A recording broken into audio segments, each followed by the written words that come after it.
What's going on, my people? How you doing? I'm Champion Yogi, and I am here to bring you a transition tutorial.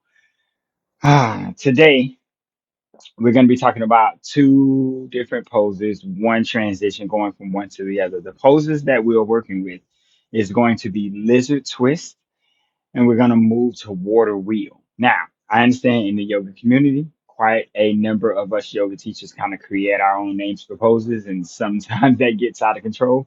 So, before we get into the video, before we get into the transition, let's talk about what those poses are. A little bit of alignment, and then we'll get into that transition and what your options are to get you from plan A to plan B and making sure that you're doing what's safe and what's best for your body. Okay, so our first asana that we are working with, we're going to start with that lizard twist. Now, lizard twist basically brings you to kind of a lunge place, right? You have the 1 foot forward, right or left is your particular choice. The knee is over the ankle. Obviously, you should practice both. Knee comes over the ankle to have that nice stack, and you take the back leg back long. Tuck the toe under, press the heel away from you, and lift the knee. And then from here, we start to get into the twist part of the lizard. Both hands come inside of that front foot. This gives your shoulder, chest, and opposite shoulder all on the same side of your front foot, which is on the inside of it, right foot or left foot. From here, with the right hand, press down since we have the left foot forward. Press the right hand down so it stacks right under the shoulder. Shoulder, elbow, wrist. Twist the chest towards the left knee and then reach the left hand all the way up to the sky. Now, option here is to always bring the hand to the hip, but this is our lizard twist. So if you've seen it, you called it something else. Let's just pretend we speak the same language today, okay? Next asana is our water wheel. In our water wheel, we're going to go with the same foot to give the same look and same perspective of the pose. We're still going to be kind of in a lunge space here.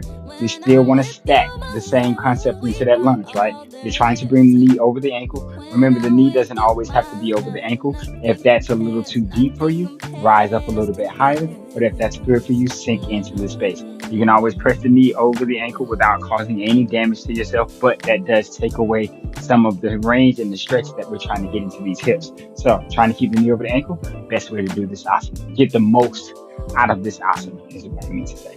Back heel nice and long is the space that we're at. We're going to take the chest, twist over the front knee. Again, left foot is forward. We're twisting towards the left. The left hand goes back towards the back of the mat, thumbs up. The right hand goes forward towards the top of the mat, thumbs up. Twisting through the center of the chest to bring your body around, trying to sink a little deeper into these hips as deep as we feel comfortable. Remember, we can always rise up a little higher if that feels better to you. Those are our two asanas that we're going to work from today.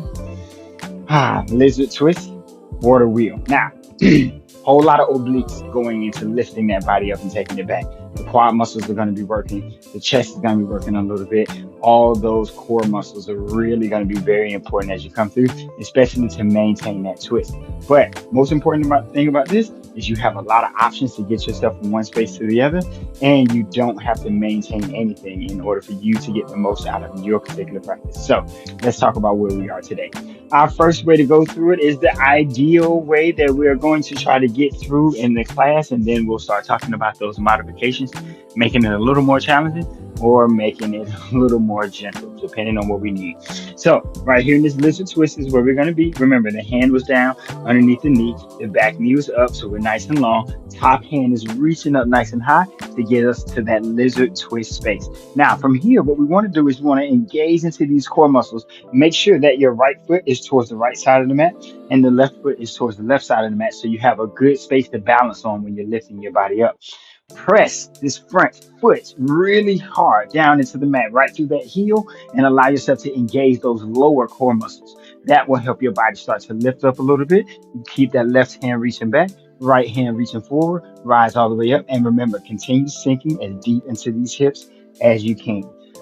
What if that's incredibly hard and incredibly impossible? Does that mean you can't go to the class? Absolutely not.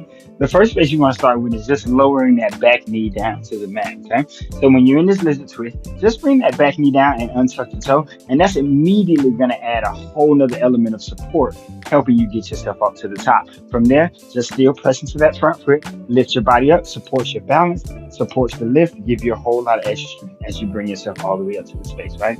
Next up, maybe the spread and the twist through the arms is going to be a bit much for you. So if you come to this lizard twist, you've already brought your back knee down, lift the body up, bring the hand to the hip, right hand to the outside of the knee, and continue to twist and continue to sink, getting into those hips still, but getting the most out of your twist what works for you. Okay. Another option right here is to not even have the hand all the way up to the twist. Bring this hand to the top knee. That will help you get your body all the way up to that nice risen space and still twisting over. Once you come to this space, if you feel like there's more twist to be had, feel free to have a little more twist, reaching in any of your spaces. Remember, you can still reach those hands out, even though you have the back knee down if you chose to take that modification for the support in your balance, but not so much for the twist. Maybe you still really love the twist part, right? Once you come up to the water wheel, the challenge is keeping the heart open, keeping into the twist, and holding on to that balance. So remember, keeping the feet nice and wide, just like your hips. Left foot on the left side, under the left hips. Right foot on the right side, under the right hips. That is what's going to help support your balance as you lift up. It's going to support your strength as you lift up. It's going to hold you in a good, comfortable space when you rise up and allow you to be there. Stack your spine and keep your gaze forward all the way through that top hand. Remember, thumbs are up.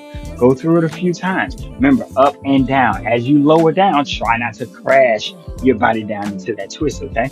So remember, palm down underneath the shoulder, twist the chest towards the knee, reach the hand all the way up. Take an inhale, press into the front foot, lift that body up, stay sinking into that twist. And then as you exhale, lower the right hand, flex that palm, and then bring it all the way down to the mat underneath the shoulder, keeping that integrity of the stretch, keeping the hips down into the space. And always remember that back knee coming down can help you go through that transition. No matter what class you're in, you're allowed to do this. If that was fun for you, that was educational for you, kind of eye opening, mind blowing for you, giving you a space to make you feel like you can do something in your next yoga class, join me sometimes here on YouTube or in any of my other spaces on TikTok, Instagram, and reach out to me. Let's book a private session, and I can teach you a whole lot more of those things that you can absolutely do in any of your yoga classes.